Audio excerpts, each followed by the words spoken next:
A study out of Italy says kids are less likely to be asymptomatic carriers of COVID-19, but that contradicts a study from the CDC that says children at a daycare center in Utah spread the virus to their families. Some of them didn't show any symptoms. Dr. Bob Lahita joins me now. He is the chairman of the Department of Medicine at St. Joseph's University Hospital in New Jersey. Dr. Lahita, what have we learned about how kids spread COVID-19? Because there is a lot of conflicting information, and now we have kids back in school and a lot of concern parents who want to keep their children safe.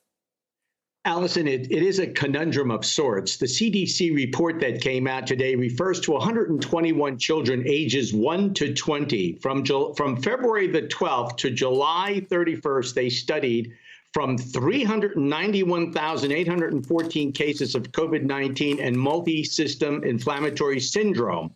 They found the deaths occurred. The death rate was 0.08%, which is not bad.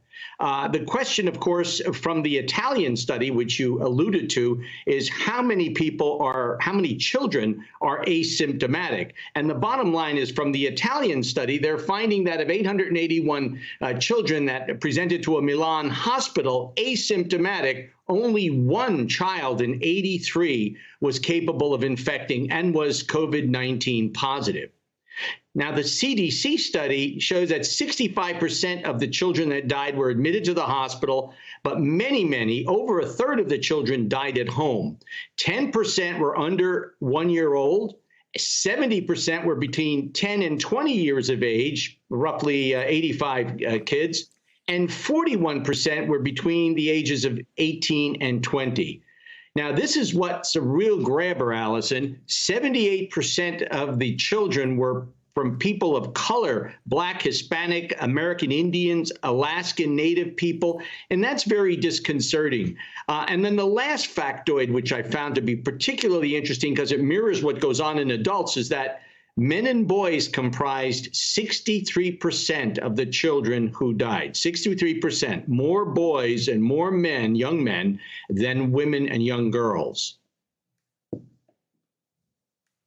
Some concerning statistics there, particularly pertaining to younger children. Let's talk about older children, young adults, if you will, college students. We have seen an uptick in cases on college campuses, Dr. Lahita. This week, Ohio State went ahead and said it's canceling spring break 2021 because it just wants to cut down on travel-related spread. Is this something other colleges should consider?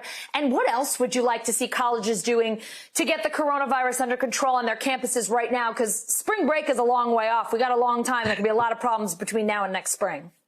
Yes. What I would do when the students come to school, I would take their temperature and I would test every student before they matriculate. And I know that's a tall order, but test results are available pretty quickly these days. You can get your results in 1 to 2 days at the most. And then the students who are positive should be quarantined to a specific dormitory, gymnasium, or a place where they don't interact with the other students.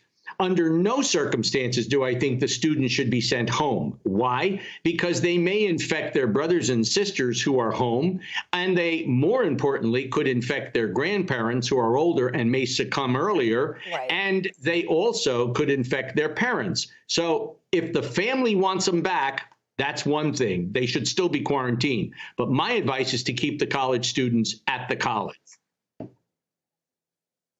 Dr. Lahita, I know we still have so many questions about how this virus works, its impact. You always help us to figure out the answers. Thank you so much for coming on and walking us through at least what we figured out so far in this pandemic. Thanks, Allison. Hey, NBC News viewers, thanks for checking out our YouTube channel. Subscribe by clicking on that button down here and click on any of the videos over here to watch the latest interviews, show highlights, and digital exclusives. Thanks for watching.